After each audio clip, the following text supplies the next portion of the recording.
दोस्तों, वाराणसी का ज्ञानवापी मस्जिद का मामला तो हर कोई जानता है। ज्ञानवापी को लेकर किस तरह से विवाद शुरू किया गया, यह उसके बाद ज्यादा जोर पकड़ने लगा था जब राम मंदिर का फैसला आया था, बाबरी मस्जिद को लेकर फैसला आया था और उसके बाद से ही ज्ञानवापी का, कभी मथुरा का, कभी काशी का, इस तरह का जिक्र किया जाने लगा था।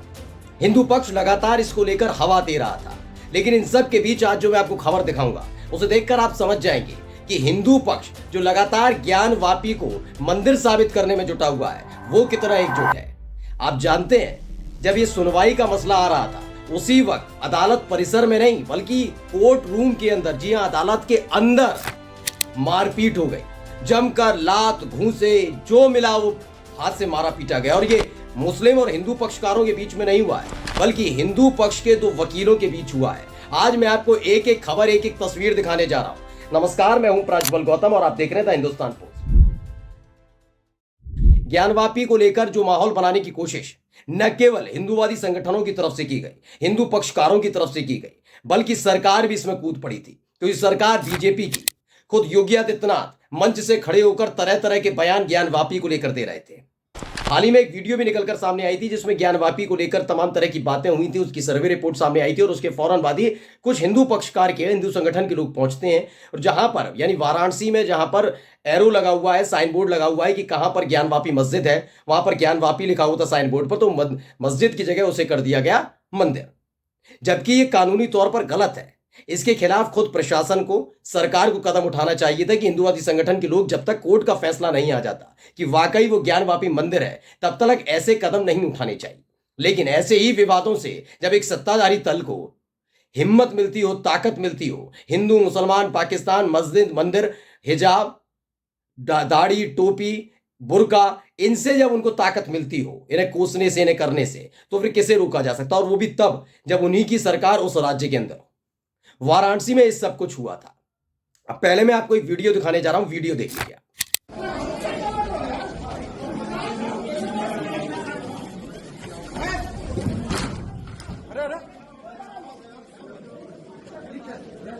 तो देखिए, कोर्ट रूम है, किसी से छिपा हुआ नहीं है, एसी लगा हुआ है, यानी कोर्ट के अंदर का मसला है। बाकायदा आप देख रहे हैं, देखिए, लात उठाकर मार दी, फिर उसने दूसरे वाले ने मुंह नोच लिया उनका। इस बीच कुछ और वकील आते हैं, रोकने की कोशिश करते हैं, लेकिन वहां पर जूतम पेजार लगातार चलती रहती है, आपस में मारपीट की जाती रहती है।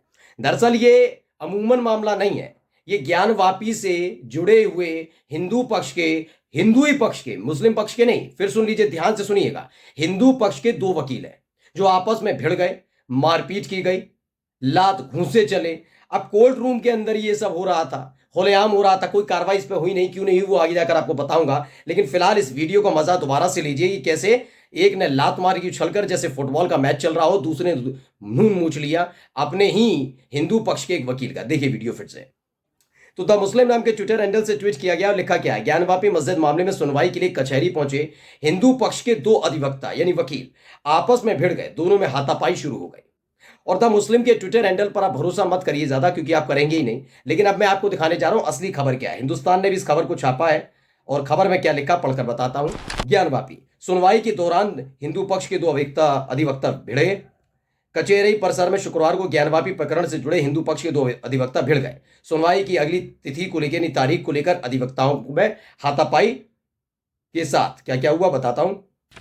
कचहरी परिसर में शुक्रवार ज्ञानवापी प्रकरण से जुड़े हिंदू पक्ष के दो अधिवक्ता भिड़ गए। सुनवाई की अगली तिथि को लेकर अधिवक्ताओं में हाथापाई के साथ साथ लात घूंसे भी चले, जो वीडियो मैंने आपको दिखाई। मामला पुलिस के पास पहुंचा तो बार पदाधिकारियों, वरिष्ठ अधिवक्ताओं के हस्तक्षेप के बाद दोनों पक्षों ने सुलह कर ली। उधर 15 मई तक के लिए सुनवाई टल गई। मैं बस एक सवाल जानना चाहता हूं, वैसे तो अगर ये मुस्लिम पक्षकार का वकील होते या होते तो ये पूरा का पूरा मसला इस तरीके से दिखाया जाता है कि हिंदू पक्ष के वकील जो भारी पड़ रहे हैं, जबरदस्ती दिखाया जाता है कि ज्ञानवापी मामले को लेकर भारी पड़ रहे हैं, इसलिए हिंदू पक्ष, मुस्लिम पक्ष के वकील ने हमला कर दिया। लेकिन जब हिंदू ही पक्ष के दोनों वकील आपस में भिड़ जाते हैं तो इसमें पूरी सलाह करवा दी जाती है। मैं ये कहता हूं कि अगर ये बाहर कहीं होता तो समझ लिया जाता।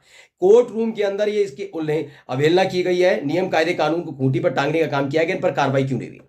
खबर क्या है, सिविल जज senior division fast track court में शुक्रवार को 1991 की प्राचीन लॉर्ड काशी विशेश्वर मूलवाद में शैलेंद्र पाठक और जैनेन्द्र पाठक की ओर से पक्षकार बनाने की अर्जी पर सुनवाई होनी थी। इन दोनों को पक्षकार बनना था, मगर शैलेंद्र की ओर से सुनवाई के लिए अगली तिथि की मांग की जाने लगी शैलेंद्र पाठक की तरफ से।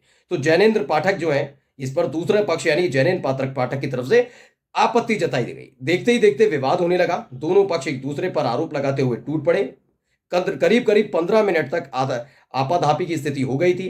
दोनों पक्ष एक दूसरे की शिकायत लेकर कचहरी पुलिस चौकी पहुंचे। हालांकि बाद में मामला का सुलह हो गया।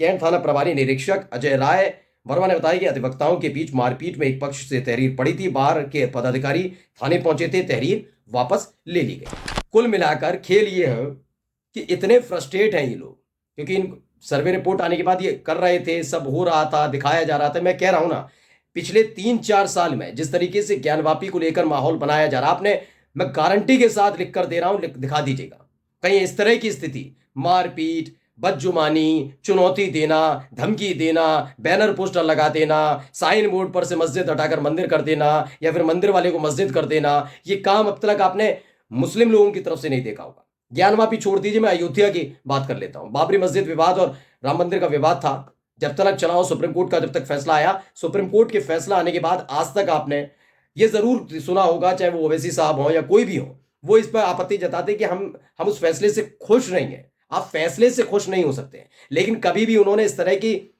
बयान नहीं दिए होंगे जिससे हिंदू धर्म को आघात पहुंचे। अब ये कितने सनातनी हैं, ये कितना ज्ञानवापी के नाम पर आस्था से जुड़े हुए लोग हैं, समझ सकते हैं। दरअसल इनको अपना चेहरा चमकाना है। आप समझ लीजिएगा, अगर ज्ञानवापी मामले को लेकर मसला पलट जाता है और ज्ञानवापी को विशेश्वर मंदिर बता दिया जाता है कोर्ट की तरफ से, तो चेहरा चमकेगा किसका? वकील का। वकील का चेहरा चमकेगा तो क्या होगा? उसे बाद में टिकट भी मिल सकती है। तो ये सारा का सारा खेल आगे बढ़ने का। किसी को आस्था से प्रेम नहीं है, किसी को सनातन से प्रेम नहीं है। ये ज्ञानवापी कोई मसले को लेकर जो कोर्ट के अंदर ही मारपीट करने पर तुल जाते हैं, तो ये फ्रस्ट्रेशन बताता है आपस में कि जो स्थिति बताई और बनाई जा रही है। क्योंकि इस दौर में मुसलमानों के साथ क्या हो रहा है किसी से छिपा तो है नहीं। क्योंकि आप सोचिए, इस देश के अंदर संवैधानिक पद पर बैठे हुए लोग मुसलमानों को धमकी देने पर उतर आते हैं कि अयोध्या तो झांकी है, मथुरा काशी बाकी है, जैसे ही नारों का इस्तेमाल संवैधानिक पद पर बैठे हुए लोग करते हैं। तो सोचिए इस दौर में मुसलमान क्या बोलेगा? वो तो शांत बैठे, उन्होंने कहा भाई हमारा तो सीधा साधा मसला था, हम तो भाई कोर्ट पर विश्वास करते हैं, इस देश के कानून पर विश्वास करते हैं। लेकिन जो अपने आप को इस देश के मूल निवासी बताकर सनातन के नाम पर सत्ता पाने के लिए राजनीति करते हैं, वो लोग अपने ही आस्था से कितने जुड़े हुए हैं, ये आज की वीडियो आपको दिखा रही है, बता रही है। ये सारा खेल प्रोपेगेंडा का है। वही प्रोपेगेंडा जो आपको याद होगा कि 22 तारीख को शंकराचार्यों के विरोध के बावजूद भी राम मंदिर का शिलान्यास किया गया। प्रोपेगेंडा करना था, सत्ता के लिए किया जाना था। इस सबको पता था कि वो पॉलिटिकल इवेंट बनाया जा रहा है, वरना साधु संतों से नहीं, खुद जाकर मोदी जी ने कर दिया। तो यही खेल यहाँ चल रहा है, यही चल रहा है। जो अगर ज्ञानवापी को लेकर फैसला हिंदू पक्षकारों के पक्ष में आ गया तो हीरो कौन बनेगा? तो ये सारी लड़ाई आपस में हीरो बनने की है, इन्हें कोई आस्था से लेना देना नहीं है। सारा खेल चल रहा है और जमकर कुटाई चल रही है, मारपीट चल रही है, वो भी कोर्ट के अंदर। नमस्कार।